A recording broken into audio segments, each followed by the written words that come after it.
All right, folks, welcome back to the Old Time Fiddler. Today, I'm delighted to be talking to my friend Sami Braman. I met Sami at Megan Lynch Chowning's Nashville Fiddle and Banjo Camp and just became an immediate fan. You became one of my favorite fiddlers like instantaneously. So it's so good to see you again, and thanks for being on the show. Thank you so much. That was such a fun weekend of fiddling and banjo playing, um, and then eventually we went to one where we got snowed in at Megan's house and had to like usually I can commute from my house to Megan's fiddle camp during the day, but we all were just stuck there over the weekend and we all shared this snow apocalypse experience. Yeah, I still have some icy road driving trauma from our car trip from your house. It was just that final mile to Megan's, which is it's a lovely camp. For those of you watching this, it's a small student body. There's only 16 campers allowed, so you have to get that button real quick to get in. But it's an amazing camp, and Megan has now rescheduled it, so it's now no longer in January. So it should be safer for all involved to Safer get for the there. roads. Um, Most of our chat is going to be about old time jamming and square dance playing, but I always start by just checking in with my friends and heroes and fellow fiddlers here about what you've been doing recently. I know what you've been doing. You just got off a long tour with Willie Watson, opening for Alison Krauss and Union Station, featuring Jerry Douglas. How was your tour opening for Alison Krauss? Oh my gosh, it was such a wild learning experience and um kind of felt like a dream that I would have never thought could be a possibility because I don't know, like I sort of feel like it's possible to meet your heroes in the fiddling world. Like everyone's just wanting to play tunes and wanting to go to festivals and hang out with each other. And that's really what it's all about and why it's so fun and so good. But then there's this like I don't know, group of like they almost feel impossible to access like stars who have made it further that like they've transcended the genre of bluegrass music Yeah. and crossed over into other worlds and worked with artists who are you know pop stars and rock stars and all these different worlds. And I was always like, oh, there's no way I would ever meet people like Alison Krauss or Jerry Douglas because they're like doing all those things with their time. And and so yeah, just to get to be around them for not only a show. I was like, I would have freaked out if it was just one show, but it was 70-ish, around 70 shows. Uh Felt like the craziest specific weird fever dream childhood manifest. Like I just was like, how did this all come together? I have no idea, but I was really grateful for it, and I just tried to be as present as I could for everything. Like I was just the weird person watching every sound check, watching all the shows, just sort of trying to be present for if there was something they needed to rehearse and like how did they go about rehearsing it and but also give them their space and not try to be too like I just was kind of walking the line and also feeling really freaked out to play in front of them at the beginning, but then over time realizing that I got really comfortable with it and then would freak out to hear like I uh didn't expect to ever get over the feeling of being intimidated by them, but they were all very nice and um like friendly and personable. So I was able to feel uh, at the end, I was like, oh, they're just also people that they're not like untouchable stars. They're like all humans and they love bluegrass because of the things that I love about playing traditional music because they like to jam and connect with each other and, you know, they value the community piece as much as the music. So, yeah, That's so that was cool. kind of an overall reaction to the experience. But it was a lot of different phases. Like we had this tour started in April and it went off and on through September. Wow. And the headliner had Alison Krauss, great fiddle player and singer, and but also Stuart Duncan was in her band. So you had like two like remarkable fiddlers. And then I saw some social media videos of you jamming with Ron Block, their banjo player, just like playing some tunes in the like Paul Warren, Earl Scruggs kind of way. What was that like playing with Ron in particular, just kind of socially? Oh, it was so fun. Well, Ron I actually knew ahead of the tour because Oh, of this cool. camp in England called Sore Fingers, and I met him there about a year prior to the tour, um, Awesome. which felt crazy. I was like, oh, I'm randomly encountering Ron Block here in England. Like, that won't, like, I was like, that's great. That's cool. And then, like, a year later to be like, we're going to be on this tour around each other for 5 months. And we played a lot of tunes at Sore Fingers just because it was a fiddle camp and we were like, and he would provide everyone with, there was a really fancy cheese shop about, I don't know, a 10-minute drive from the camp in England in the Cotswolds. And so he would go and like buy a bunch of cheese and then bring it for the after party at the camp. And so I was like, Ron's this really generous cheese provider and he loves to play tunes. He loves not only, I mean, I knew he was like a great bluegrass banjo player, but I think that he also he loves just tunes and like old time music. And I also know he's into Celtic music because he has a collaboration with an Irish banjo player, Damien O'Kane or Damien Kane Okay. O'Kane. Yeah. And so I was like, okay, I'm nervous to meet everybody, but I know Ron and I know that he loves to play tunes. And then it became just a warm up. So every day we would get together a little bit before our set and play through at least like 3 tunes. And that was just a nice little part of the routine. I do feel like I'd never been on a tour this long, so I feel like it was nice to kind of settle into a routine, a daily musical. It was like, we're Willie and I play on stage for 40 minutes, but we're always playing the same, well, most of the time playing the same set because it's such a, condensed amount of time. And so it's nice to have that like open expression of like, oh, let's pick a tune and try to play it. And Ron was really nice that he wanted to learn. Like I just picked a tune and he would play along and learn it on the spot. So that was nice of him. He didn't he didn't do that thing where like sometimes people are like, oh, I don't know this one, and then get nervous. But he just approached it in such a nice, like, I don't know, somewhere in between bluegrass and old time uh, affinity, and that was really generous, I thought. Yeah.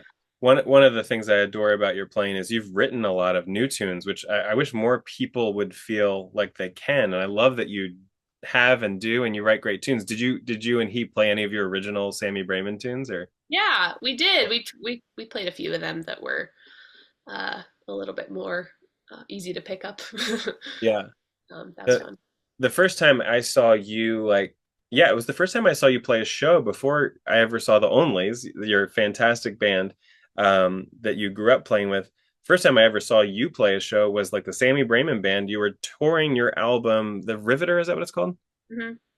And Frank Evans was on banjo, and he was doing some like three finger and clawhammer. Is that fair? Or He was mostly doing 3 finger playing because I really wanted 3 finger. Like I was like, I want to play my tunes that sound like old time tunes, but I want sort of a bluegrass sensibility with the 3 finger banjo. Like, I mean, but that's also present in old time music over time. So. totally.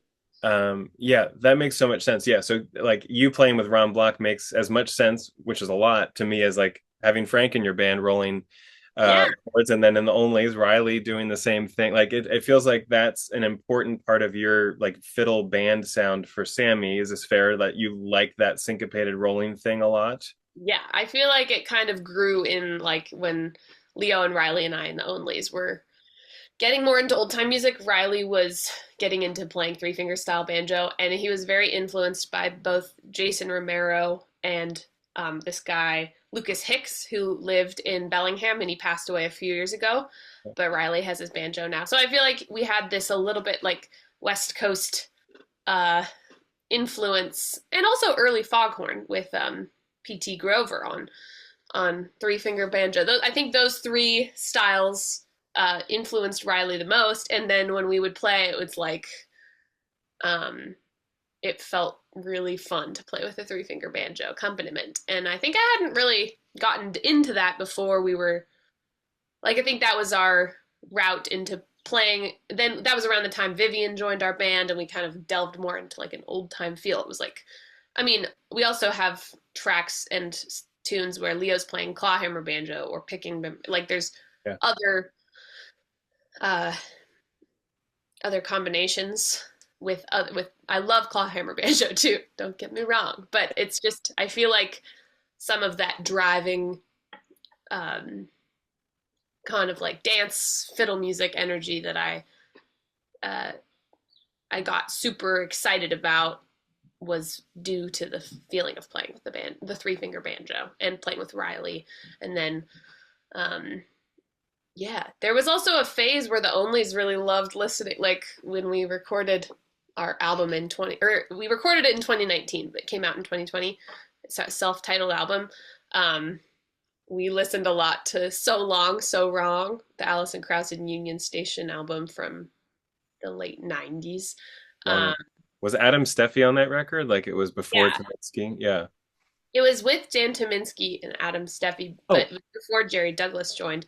But okay. I feel like that, like they just were really honing like that deep groove thing that became the basis of every like mash bluegrass and everyone kind of replicating that.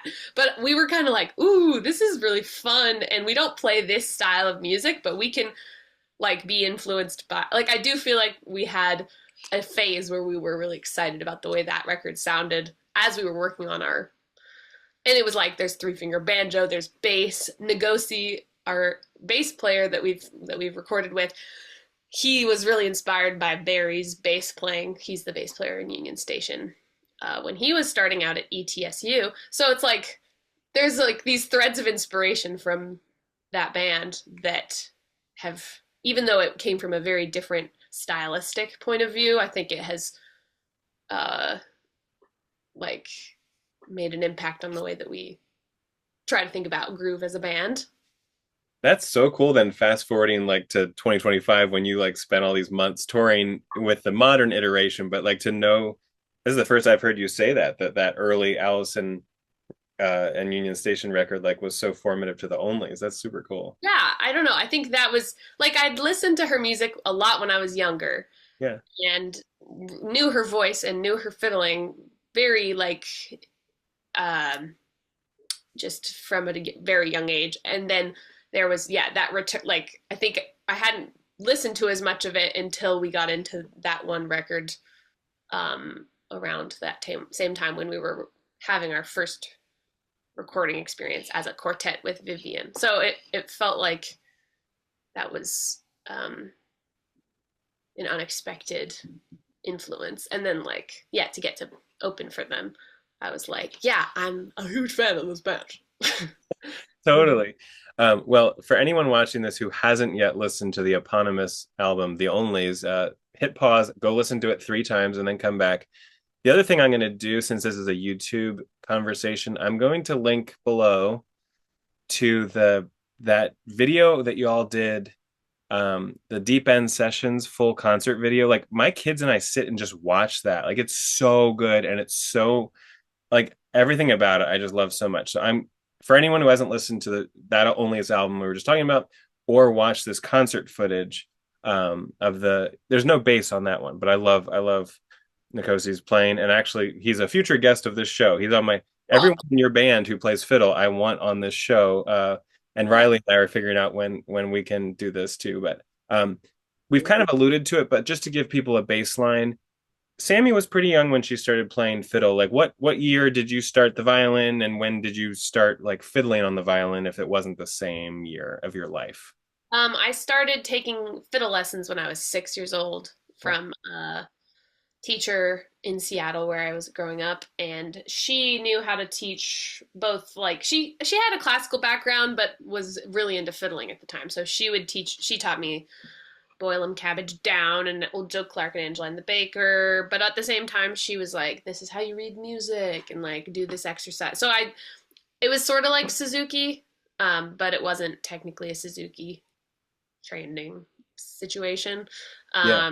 And I was always excited about fiddling more so that like that was, I think it was a couple months before that, my family had gone on a trip to England and Ireland, and I remembered we listened to a lot of Irish music when we were there, and like I was excited about the fiddle, and I also loved the Chicks as a kid, and I thought the Fiddler was the coolest in that band, and we would go to like the Folklife Festival in Seattle, and my parents they didn't know anything about fiddle music in particular, but they loved listening to folk music and like had very open musical taste.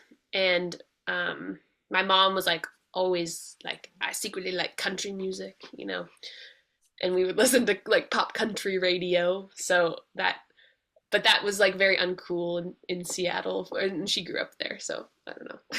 That was her like dirty little secret.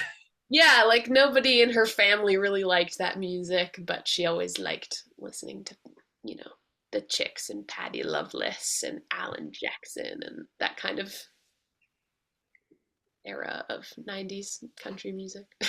It's great music. So the the Patreon project that's associated with this channel is about like me helping people get better at jamming as old time fiddlers and playing dances as old time fiddlers. Do you remember, like, you were pretty young, but do you remember any of your early experiences going to jams and like figuring out, because that's a whole like social thing as well as a musical thing. Do you have any like early recollections from those days? Yeah, well, I remember I think that the first experiences I had were probably just around my fiddle teacher, like hosting, Oh, cool. like, I don't know, we'd have like a recital and maybe there would be a jam Nice. after. Or like my other, so I started with a teacher and then she moved out of town and I started taking with a fiddler named Ruthie Dornfeld. Oh, And yeah. she's a great fiddler in Seattle who has played a lot of different styles. And she taught me a lot about just the different, I don't know, dialects on the fiddle that you can explore. And like she has always been into Scandinavian music, and she taught me how to do an Irish roll, and she taught me some old time tunes, and also we worked on like how to play in third position and read that music. Like there was just a wide range of things. But she would, yeah, also sometimes host jams with her students. And there was also a guy in Seattle named Tony Mates, who I remember he had some sort of old time jam. And yeah, I think I just remember being in a big group and everyone was just like playing the like old Joe Clark and Angela and the Baker and the tunes that we all had learned from our teacher. Yeah, Um, and it didn't feel as much to me like scary because um, yeah, because it was in more of a like a student context. that's And then great. you know when I'd go to Fiddle Tunes, I'd hear people jamming in these little configurations. And at the Portland Old Time Gathering as well. So that was that was a different thing to me. I was like, oh, people are having like these little meetings where they play in a corner together. And I was more accustomed to just being in a big group of a bunch of fiddlers. Right. Um, yeah, and I was more intimidated to do the small jam thing um, until I got more comfortable with just like knowing and feeling like I could lead tunes, which was a little later on. I remember how shocked I was. I'm from the East Coast outside of Philly, and we went to Clifftop. Like, I don't think the first year it existed, but pretty soon after Clifftop started, we were going. And at first that was like the chillest, like barely attended thing. But I remember how shocked I was the first time I went to Clifftop and realized that people were like making like booking appointments to jam with each Yeah. other. And it felt so ridiculous to me. And I, one fellow in particular who is now deceased, and I'm not going to slander his name, like he was known for like just like filling up his dance card and like scheduling, like, okay, 2:30, let's meet here and let's play tunes, and then I've got a 4 o'clock with these people. I don't I don't really like I understand the desire to play music with our friends and our heroes, like that I get, but the turning it into like, I don't know, like you're working a day of, in the factory or something and you have to like hit your margins feels a little antithetical to what I most like about it, which was like I've always been drawn to like the lightheartedness, the like laughing, the delicious cheese, and then like just like the community sense that's maybe a little bit outside of the like grind of capitalism and the like, trying to like just more like it feels like something like kind of timeless and beautiful amongst people and Yeah. not like on a schedule so much. Yeah, that can all feel really weird. And I also understand like there's some people that are the way they structure their free time is Yeah, they plan all their things. So like I think that it's hard to remember that everyone is like just trying to have like a chill fun time, right. but it takes all these different forms and it can feel really intense if it's not like communicated well or something. Exactly. This show is sponsored by Seaman Violins. Since 1989, Seaman Violins in Skokie, Illinois has offered a wide range of instruments and accessories that suit every level. Their staff comprises professional violin makers, all graduates of the esteemed Chicago School of Violin Making. Their clientele ranges from Chicagoland school kids to Andrew Bird. You can learn more by visiting SeamanViolins.com. That's SEMAN violins.com.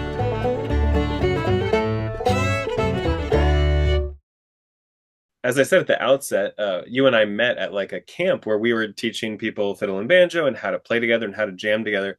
You've done a ton of teaching the past number of years, and I'm curious, like now that you're interacting with like adult learners, rather like you and I both grew up as kids learning this stuff, but when you're teaching and coaching adults into the music and into the jamming, do you have any like gut level reactions about like what can kind of ruin a jam versus what makes it work really well? This is a question from one of my Patreon fiddlers. They literally asked, "What ruins a jam?" So Well, what ruins a jam is uh the same sort of thing that ruins like a conversation, I feel. It's just like if somebody isn't listening or is trying to impose only their words or their playing or something and not like being aware of the scenario around. I think just approaching it as if it's you're thinking of a social scenario, which is hard because it's hard to interact as a social person a lot in a group. But I think if if I think if you're just centering listening with all of it, you're not going to end up doing something that disrupts from what everyone's enjoying because you're going to be also enjoying that, I would say. And I also think communication is just the biggest thing. Like sometimes if like I typically like to play a tune and like let people just respond in the way they want to. I don't want to like always try to control the situation. But I also feel like if there's a scenario where I'm like, I just love this chord here, and like that's a thing that I would want to share out of my excitement for the music, and I think sharing that with that like I'd love this, but like you can do whatever is like good communication, and that gives the people the chance to be like, yeah, I'll do that. Or be like, oh, actually, I like it with this other thing. And then, like, you can try that. But if you just play the tune and expect people to know what you want without telling them, then that's hard. So I think, like, if there is something, or if you're like, someone plays a tune and you thought you knew it, but then you're like, wait, this is a different version. If you say, like, instead of being like, that's not what I play, but just being like, where, like, where does that version come from? Or like express curiosity about it instead of just like stewing in your own, like, wait, I thought it was this other way, and like being all stressed in your own self. Like having helpful and curious conversation, positive, communication about what you're thinking of inside can help the jam because there's so many unspoken rules, and it's nice if you're able to be like, wait, I'm confused about this, and then like you can talk about it, or like, oh, I don't know this tune, like, do you mind if I play chords behind it? Like, I don't know, you could say that too. I don't know, just communicating if you're feeling unsure about what you want to be doing or if you have some sort of expectation that you want to share. Um, Not an expectation, but instead of it being an expectation, it could just be something you're suggesting. Right. I have this vivid memory of that day when I first saw your band. You were touring your record of original tunes, and we it was a Louisville Folk School event out in rural Kentucky, not too far away, at a beautiful farm. And we hosted a just an open jam before you all did your set. And I remember like almost everyone in your band came and joined the jam on some instrument for even a couple tunes. And the one thing I noticed that was different between all of our like folk school students who were there to jam and then watch, and then all of you, like you and Frank and um, Jake Emily.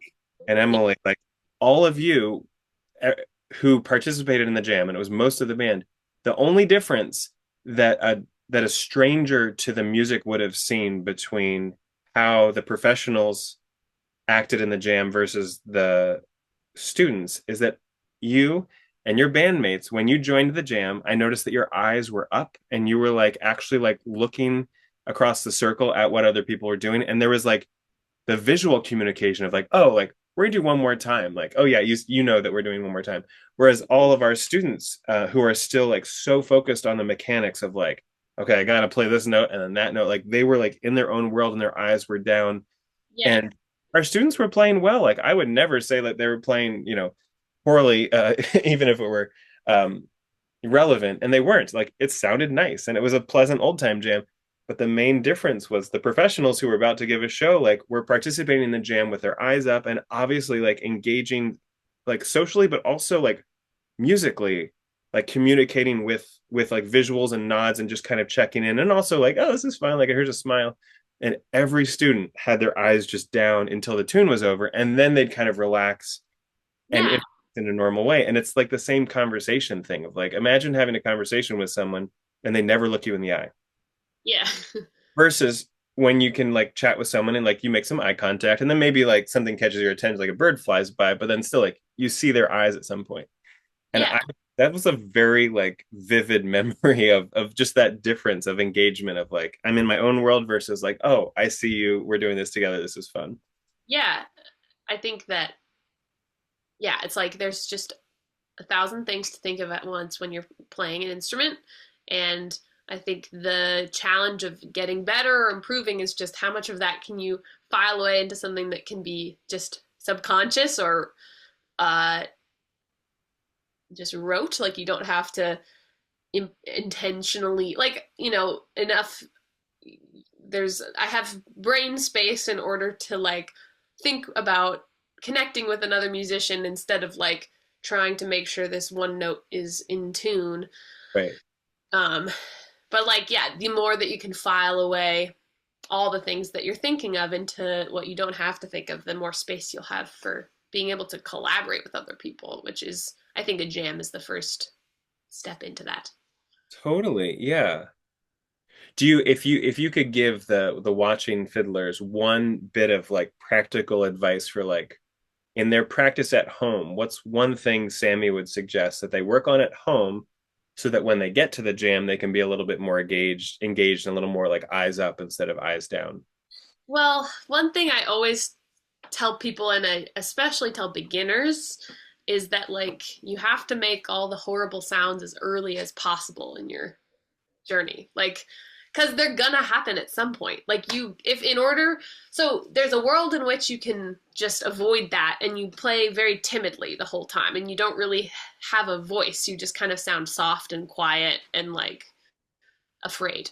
Um, and then there's a world in which you have, I think it often comes out tonally and rhythmically. Like if you can dig in, you can explore what your tone is and what your rhythmic sensibility is.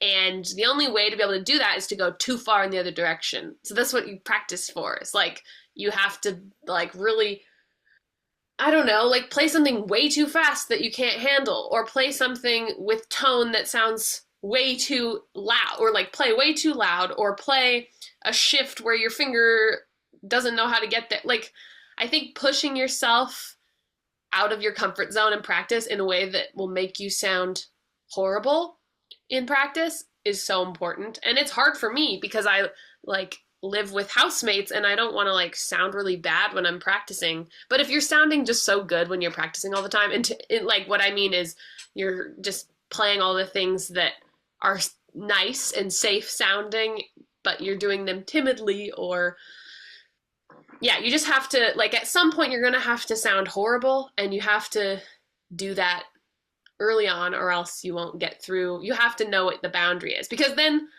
once you go too far in the direction of pushing on your bow or whatever, then you can find a happy medium of like something in between.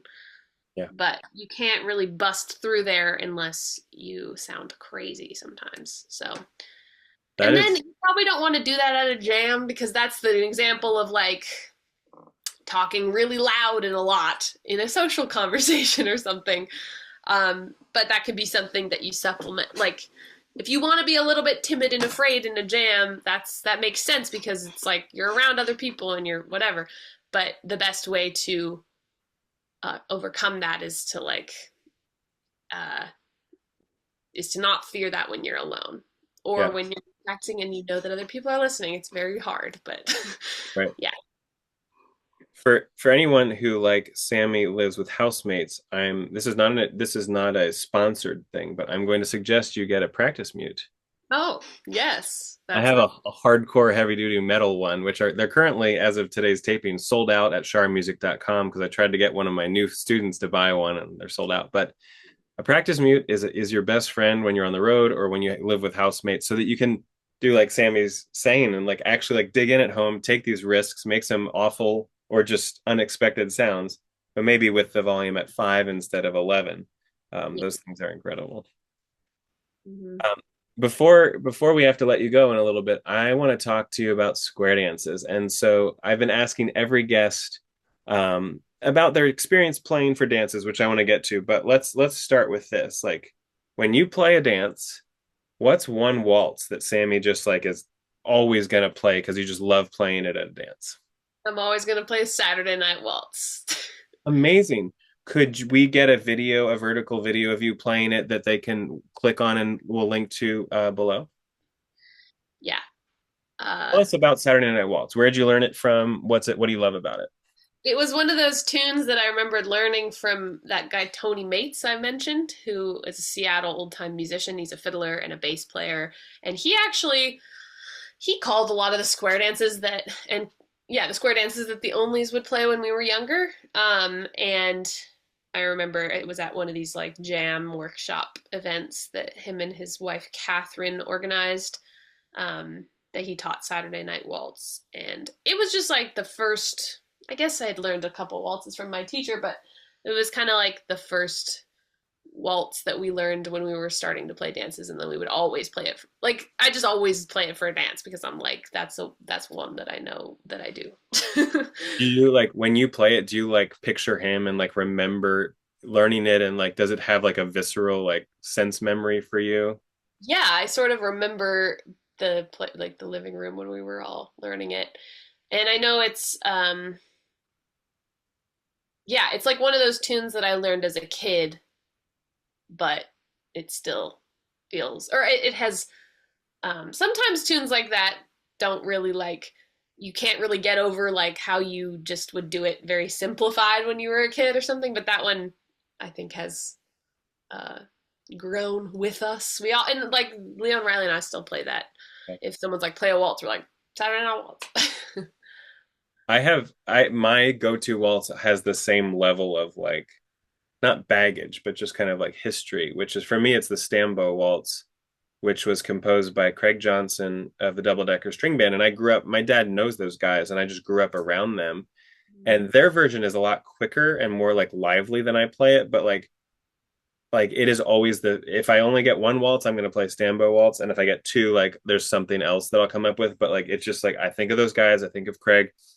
Craig was so modest. Like he also wrote some beautiful songs that like Bruce Molsky has recorded, like You Piney Mountain. And uh but Craig, like being this humble guy that he was, he referred to all of this music he wrote as coming from a uncharacteristically creative period in his life, which is like wrong. He was incredibly creative, but also just like I always remember like how like humble and modest and like brilliant he was, and miss him because he died of I think throat cancer too long ago now. But like yeah, I will never forget that tune. It's always my first. I always think about him and the double decker guys when I play it. So Yeah, Tony for I think all of the Onlys is like a fixture of the Seattle old time scene, and he has always gone to Fiddle Tunes, and he was always very encouraging of us younger generation and taught us tunes. He also taught us cutting at the point and oh yeah.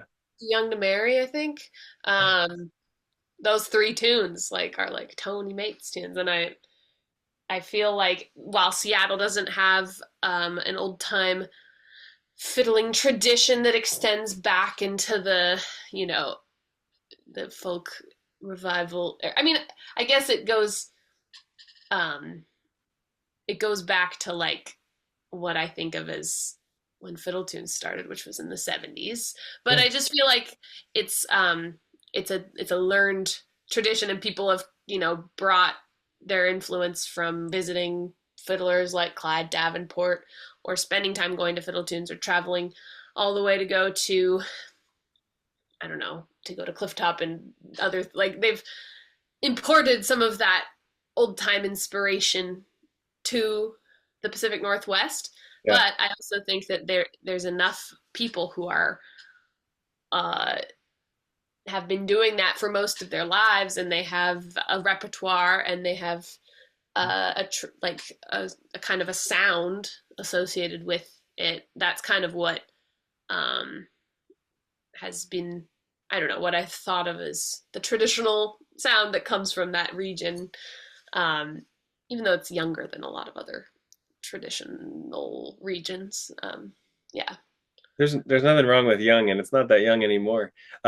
We've talked about fiddle tunes a couple times. Can you, for like a East Coaster who lives in Kentucky, like pretend I've never heard of fiddle tunes, and let's hear like what is fiddle tunes, but then also like you and the Onlys, you're the artistic directors. Is that true? Yeah. Okay. So tell us like what's the elevator pitch for fiddle tunes, but then tell us a little bit more about like being one of the directors of it, artistically Yeah. speaking. Yeah. So Fiddle Tunes is the best fiddle camp of in the world. And it's a week in the first week of July, usually. So it always overlaps with the 4th of July at some point in the week. And there are workshops every day on fiddle, but then also guitar and banjo and accordion and mandolin and a bunch of instruments. There's fiddle instructors from usually at least 10 to 12 different regions, sometimes people who are from similar regions but play slightly different styles. And it's a real celebration of like the instrument of the fiddle in many different contexts. And so there's something for like everybody who is interested in the fiddle. You could spend your week focusing on one particular faculty member and go to all their workshops. And then in the afternoons, there's band labs. So you're kind of, the workshops you can pop in and out, but the band lab in the afternoon, you spend working up something for the end of the week at the concert. So you can kind of dig into one faculty member. But yeah, you can kind of do it that way, or you can flit around and go to many different things and get a wide spread. There's also tutors who work with you on like the technical, like I'd say our faculty are geared towards being mostly just interesting and compelling people and musicians. So we do not hire for like good teaching skills, although that often overlaps, but we just want the workshops to be opportunities for people to be around these figures and acknowledge that like some of the fiddlers that people would go visit and record, they were not, experienced at explaining what they were doing or showing exactly the things. It's like they were just playing and people were absorbing it. So that's kind of, I think, how Fiddle Tunes stands out from other camps, is it's not as much of this academic experience. It's more trying to like do that, like bring people to like have visits with people and have connections that are more about the place that they're from and the culture they grew up in than it is about like nailing the B part of this phrase or whatever. And then there's also dances every night and really celebrating, like there's Cajun two-stepping and then the contra dance, and how the dance is so tied with the fiddle music in all these places. And then there's also concerts that are really cool, where you get to hear these incredible artists in a very intimate setting and then in a bigger concert setting. So yeah, and then jams all the time. And there's people who just come and don't take any classes. They just are a part of the community. And there's people who go to sleep at 9 p.m. and wake up at 8 a.m. and go to class all day and practice all afternoon. Like there's many different ways to go about attending the camp. And I would say in the past 5 years, it has gotten a lot younger. There's been a lot more young teen. The teen band is a new thing. It has grown to like some 70 people in that. And the kids band is always a really fun. That's how the Onlies and I were, Leo and Riley and I were in the kids band. And yeah, being the artistic directors is a crazy job because we have always thought it would be fun to run a fiddle camp and determine who we'd want to bring. And also, all of us are right now living outside of the Pacific Northwest and having these different experiences in other styles of fiddle music or in other little communities. And it's like we come across people all the time who have never heard of Fiddle Tunes or who have never been, but have like would be the perfect person to come be a representative of their their music tradition. And it just feels really fun to. It's almost like just the opportunity to like match make a group of compatible or people we think would be compatible as people and as musicians, and just then put them on the same place and watch what happens. And I think I realized this year that it does matter who we choose, but also Fiddle Tunes has been around for so long, it's almost 50 years old, that it has this energy that exists regardless of who is teaching. So like it almost doesn't matter as much as I've been afraid. Like whomever we can get to be a part of it, it'll be its own special thing. And it's hard to expect one Fiddle Tunes to feel the same as the previous year. Like that, some camps kind of hire the same people every year, and Fiddle Tunes feels like it's a whole new experience every time. But the community who attends is very, very loyal and like brings that excited energy every time. So yeah, that's kind of Does that mean that there are like attendees who've been going for literally 50 years? yeah. There's people who, and there's like a strong campground scene, and people will come in the Pacific Northwest if even if they're not attending or if they're not teaching or whatever. If like great musicians just come to hang out. Yeah. That's so cool. I've never been, but I've heard about it for years, living on the other side of the country. And it has kind of I feel like it has a mythic status to those of us who haven't been yet. And it's so cool that y'all are the artistic directors. I feel like that's whoever's decision it was to empower the Onlies in this way. They made a great choice, because I feel like some of this stuff is gate kept for too long until like you have to be like old and crusty before you get to do some of these things. And I love that the organization, whether it's a board or whoever, like just like said, no, this band, like I feel like the Onlies, like you are the emissaries for this festival even before you're the artistic directors. And so it's cool that they like gave you this role, given that like you're a product of it and like Yeah. a great representation of what it does. That's yeah, I was totally again shocked when I heard that was even yeah, I was like at first I was like no, we would like that's not a good idea. We're too young. We don't know how to do that. But then I was like, oh, I definitely feel that way if it was just one of us, but like because it's four of us, Right. actually kind of ideal because we all do have these different interests, and it does like take up a lot of our creative mind capacity right now. Like it was a miracle that we released an album this year as well. Like I don't think we'll be able to do those two jobs at the same time again. Because it is like it takes up a lot of time, and but if we didn't have each other then it wouldn't like have it would yeah we any one of us on our own I think would be too inexperienced, but the four of us are like Yeah, and it truly, like, what would I rather do than dream up fiddle players to come to my homeland and teach? Like, that sounds like my dream job. So, I'm down for it. Totally. Um, well, before we say goodbye and thank you, I'm wondering, we already know what waltz you're going to share, and people can they probably have already paused this interview and watched you play that waltz a couple times. Would you be willing to leave us one more like rager in 4/4 time that's either like a favorite jam tune, favorite square dance, hoedown, and or something like that you wrote or something that makes you think of fiddle tunes? Like it's a blank canvas, but like can you think of like one more tune to share with our fiddle students to inspire them and that they can play with you next time they see you?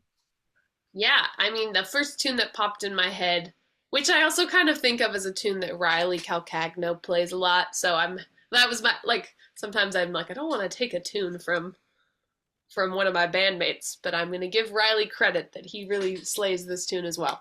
Um, it's called Booger Man, and it's a tune that Riley showed me from the Wandering Ramblers tape, which is Dirk Powell fiddling and Viv's mom, Carol Elizabeth Jones, playing guitar, Jim Miller playing guitar, John Herman playing banjo, and June Drucker playing bass. And I would say this tape out of compare, like I talked about Union Station earlier, but I would say the Wandering Ramblers tape that we got access to, and then it was subsequently uploaded on Bandcamp, so everyone can listen to it. That was our primary musical inspiration for when we recorded our self-titled album, and we absorbed a lot of material from it, and like Going Across the Sea, which Viv sings, and there's other ones too. But it's cool because we all knew Viv's mom, Carol Elizabeth, and her music before we knew Vivian, so we were inspired by that, and then we were like, oh, we can, let's learn some of the material from this record or from this tape. And Booger Man is one of the tunes, and it's just a fun one. It's so fun. All right, so I'm gonna link below. I will link to the Bandcamp streamable version of the Wandering Ramblers record so y'all can hear Dirk play it, and then there'll be the link you'll click to hear Sami play it. Um, I knew Viv's mom before I knew any of you because I got to play fiddle on her, I think Carol Elizabeth's first like solo album, Catalucci, and Mm. Jim Miller, who you mentioned, was on there, and that's when I got to know Jim, um, who is sorely missed. But yeah, I'm such a fan of you, Sami, individually as a fiddler and your various projects, and I just want to thank you so much for sharing your time with us and your tunes, and I can't wait for the next time we get to hang out and jam. Thank you, Matt. Thanks for having me, and I'm honored to be the fiddler that you uh, would have on your show. So Yeah, everyone who's on here is an old time fiddler. You are an old time fiddler. We have just confirmed, verified, and your certificate's in the now mail. I'm officially an old time fiddler now that I've done this podcast. No, is it podcast? I don't even know. This is the last box to check. You finally made it. I've done it. Now I now I don't need any more. I will Thank you so retire. much.